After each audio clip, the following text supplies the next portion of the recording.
Using the same measurements and the same DSP paper, we're going to be making 2 different birthday cards. Hello, my fellow crafty friends. I'm so glad you're here because we're going to be making birthday cards today. Let's get started. So here's the World of Good DSP, and we're going to do this on a black cardstock because they're going to be 2 birthday cards for males. I'm doing a standard cut 8.5 by 5.5 and scored at 4 1/4 fold, and I got this from a Instagram or a Pinterest, and it was Jenny Wilson who designed this. So you'll find her at Cards TV Blogspot. So hopefully you can go and check that out. So here it is. I am just doing a standard. I'm doing 2 of each. I'm doing a standard 8.5 by 5.5 card folded at 4 1/4. I goof up a little bit on one of them, but it's neither here nor there. When the fold doesn't, or the crease doesn't take very well, you can either trim it if you want to, but basically you could hardly even tell. Well, I could tell because I'm right there, but it's not a big deal. Okay, so make sure you crease your folds really well. I also am using just some regular glue, nothing special.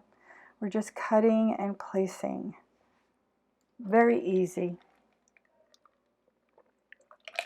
Now I decided to do a long version of this because someone had said that it was too fast. They didn't like it going fast. So there it is. What can I tell you? So I figured I'd do it long version and see what happens.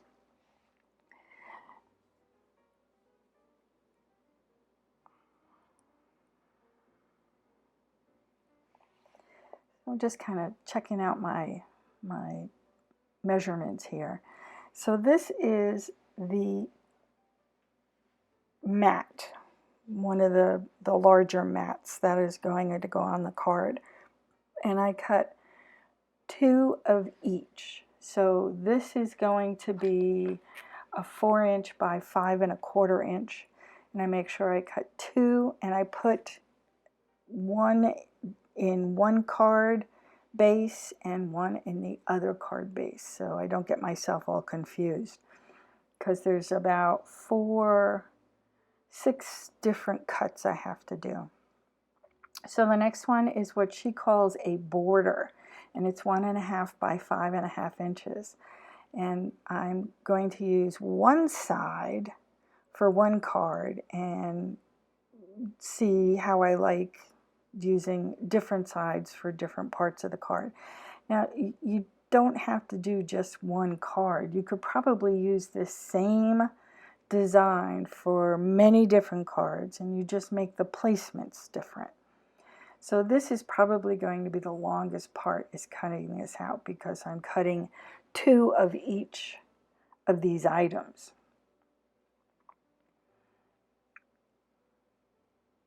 In this card, the paper, this video does not do this paper any justice.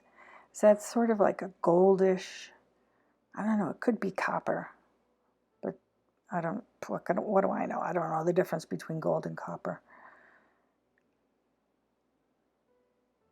Okay. The next border, I made an error on it. The first one I cut 1/4 inch, and it's actually should be 1 1/4 by 5 1/4. I don't know if it was my transferring the numbers from what she said, or I don't know. So the first one I cut it 1/4 inch, and it just didn't look right. It just seemed very odd to me. So I go back later on and I make it 1 1/4 by 5 1/4. And you could use this. It's not wasted. You can always place it on your card as part of it. But from what I recall, the design was, it didn't make sense to me. See, I'm really thinking it through because it didn't make sense at the time. So I think we have 2 more mats, which will be coming up shortly, and still fussing with this thing. This is why I put it on fast forward, because this drives me nuts, just sitting here waiting for this dumb thing to be done. You know, I could probably speed this up a little bit, but I figured, you know, there's a little dial at the bottom of your video that you can end up speeding it up if you want to. And I do that sometimes with other videos that I watch if they're going too slow for me. So this is the first mat. It's 2.5 by 3.25.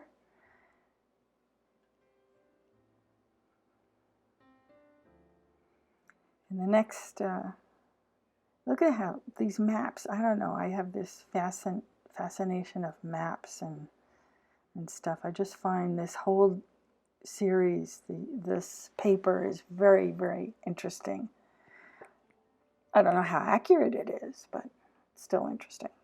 Okay, the next mat, mat 2, is 2.25 by 3 inches. And one of the things that happened here, you may be able to see it. I've done this paper already, and it didn't dawn on me that I did. I thought I had one of each, but I had the whole paper stack out, and I wasn't really paying attention because I was trying to make sure I did the cutting accurately. I actually cut this paper out before. You could see it's on the right hand side underneath. There's some left over. So, coffee break.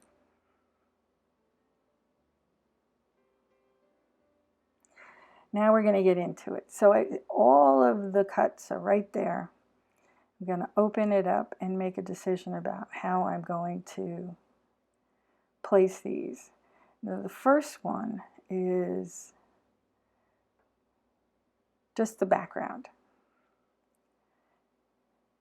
And because of the Designer Series paper having 2 different sides, you can choose whatever you want. You can have it all the same or just go back and forth on different ones. I think this particular paper is just a plethora of different designs that you could do. So now I'm getting the borders, which are the thinner pieces. And you see, I'm looking at it saying, why would it be so thin? It doesn't make sense to me because the other one is so wide. So I decide to cut new ones at 1.25. I decided that maybe I just drop the 1 and put a 1/4 in. It just seemed logical to me. So yeah. So just checking. So it's going to be 5.25 by 1.25. And I think I have to get 2 to make up for the one I just messed up.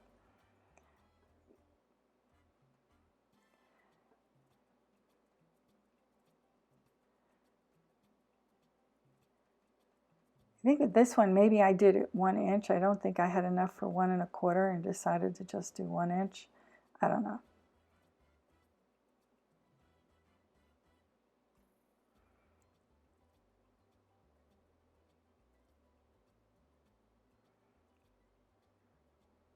Yeah, I think I might have done that because it's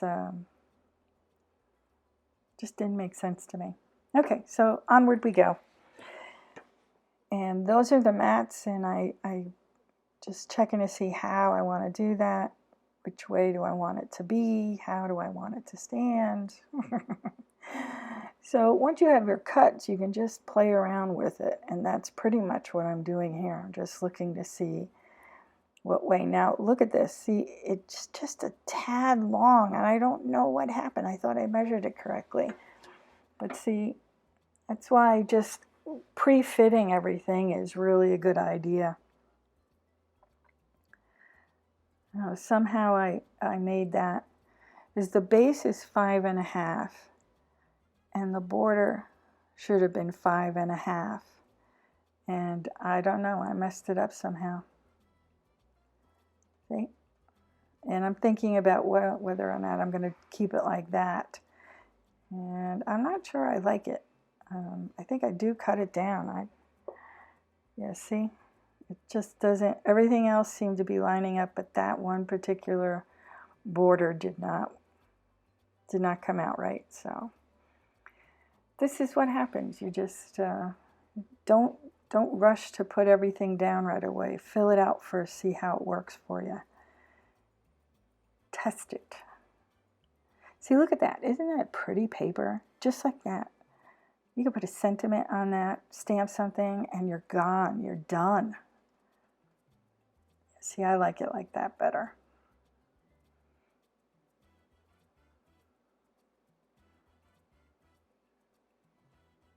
It's just checking some measurements, I think.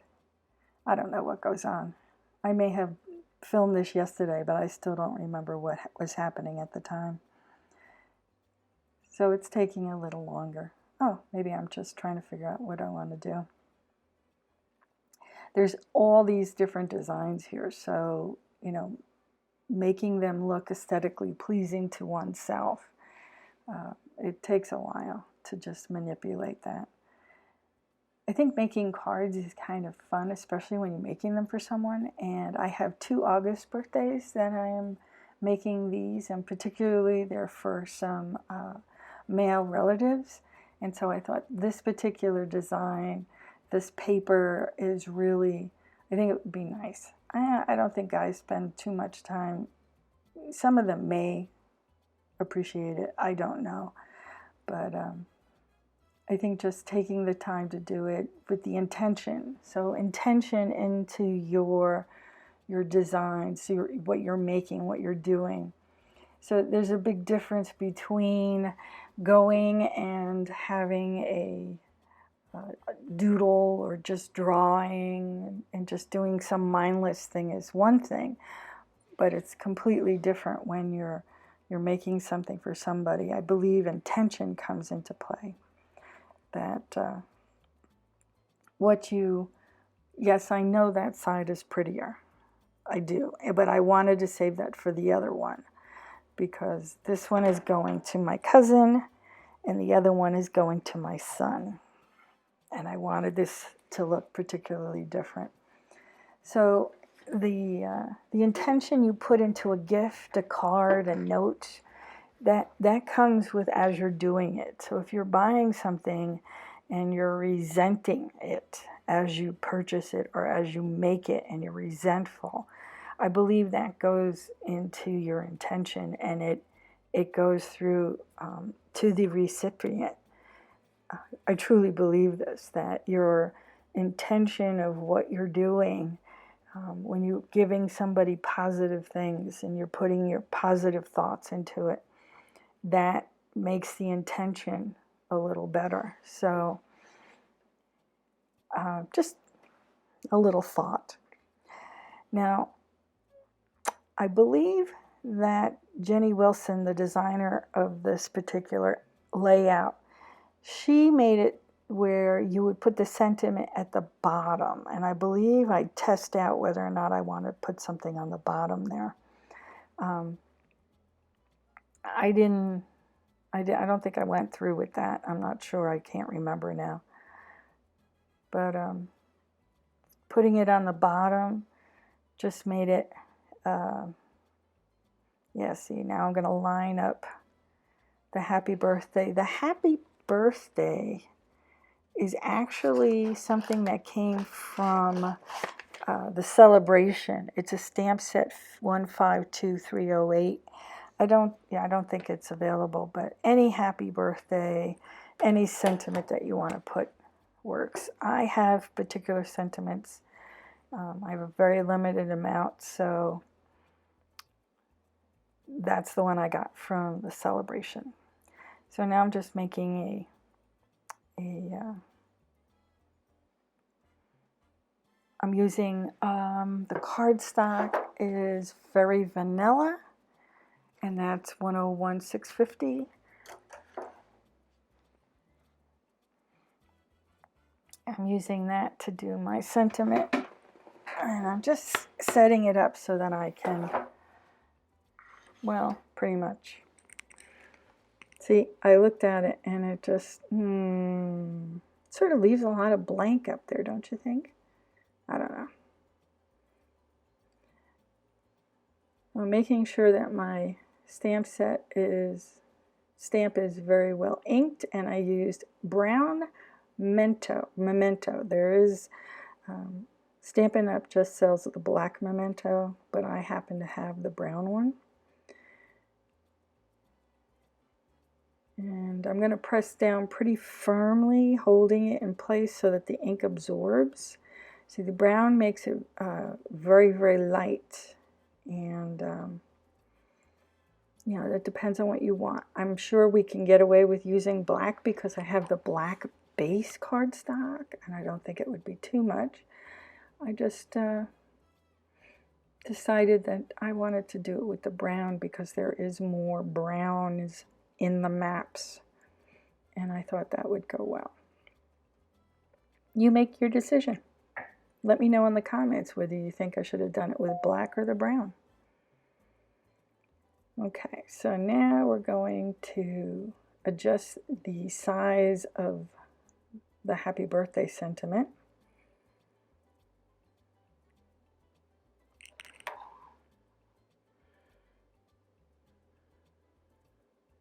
There's so much going on. I have no idea why it's taking so long to do it. See, I get frustrated when it goes too slow. And I just assume everybody feels that way. I don't know. So, been trying to do a little bit more in terms of videoing and uploading. I have more activity at my house than I've had in the past. I should have taken advantage of it when it was empty. And it gets a little hard to do the voiceovers when there's someone else in the house, especially since it's not like I have my own. Well, I do have a very nice room, a nice craft room, but there's no doors. So, see, I think that works out much better. I like how it's sort of focused and it's like a focal point. Like I said, you let me know in the comments below whether or not you think I should have used the black.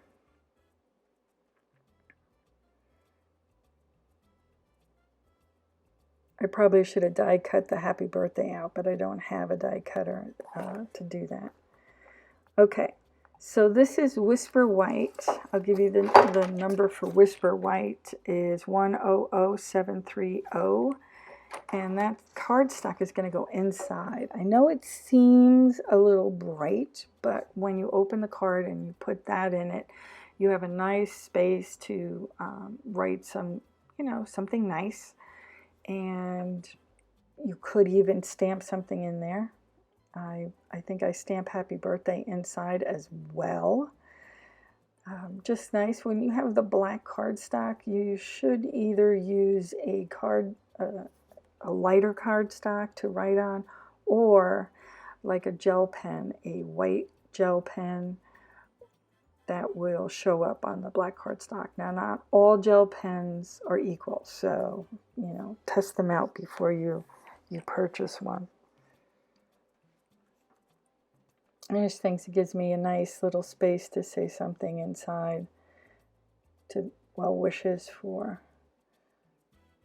my cousin. And there it is. That's number 1.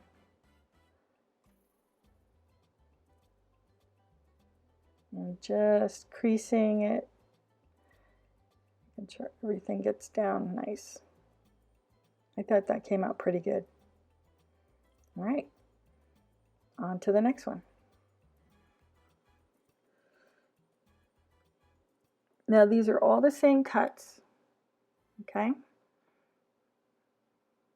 This one should go a little faster because we already know The sizes should be there. Everything should be correct. I made a little error on the glue. Put a little too much.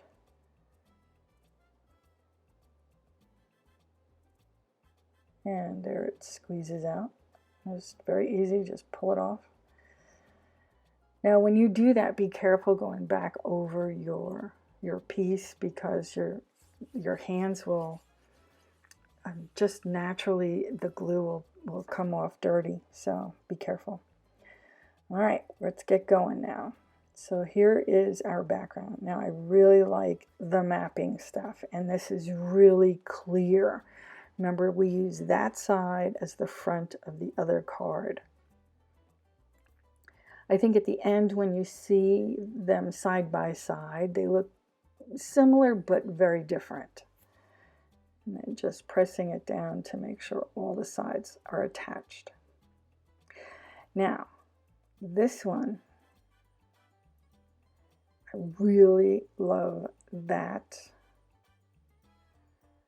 Yeah, I have to cut it down. I really love that that paper. Just it makes little pieces of paper drive me crazy. So just checking, make sure the world is facing in the right direction, and I'm just going to lay that out, see how that looks, and I make a decision about whether I want it that way. I don't remember what way I decided to go. And I decided to think about that. And so you could do it that way. But I don't believe I chose to do that, because I didn't do anything with it with the other card. And I wanted to keep in line. All right, so now this is where it gets a little tricky for myself. I put the glue on, and then I decide I want this other piece underneath, right? So going to use the grid marks that are on the paper to line it up. Right? And then I'm just going to add glue on this side. Now, one of the things about our glue is once it absorbs into the paper, it sticks really, really well, and you're not going to pull it apart, which is why I did it this way. And I just think that itself, with a sentiment, I think that would look wonderful just like that.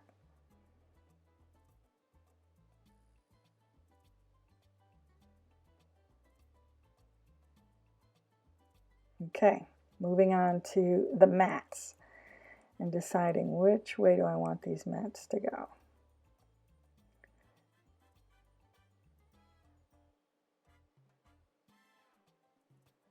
And apparently I've made my decision. Like I said, I really love the matte look. The maps, not matte, M-A-T, M-A-P.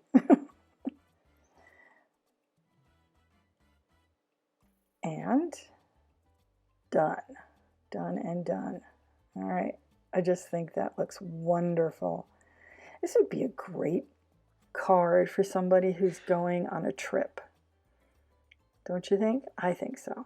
Now this map has like, it doesn't have any names on it. It looks like it does, but it doesn't. Now I'm going to put happy birthday right on there, and I'm just going to stamp the happy. And I'm going to make sure that the birthday has no ink on it. And I really, really make sure happy has some inks. And then just check just to be on the safe side. I'm going to put that up there and press firmly. And I probably could have used black, but look at the coloring. It looks like that paper had happy birthday on it. So I think it really works out very nicely here.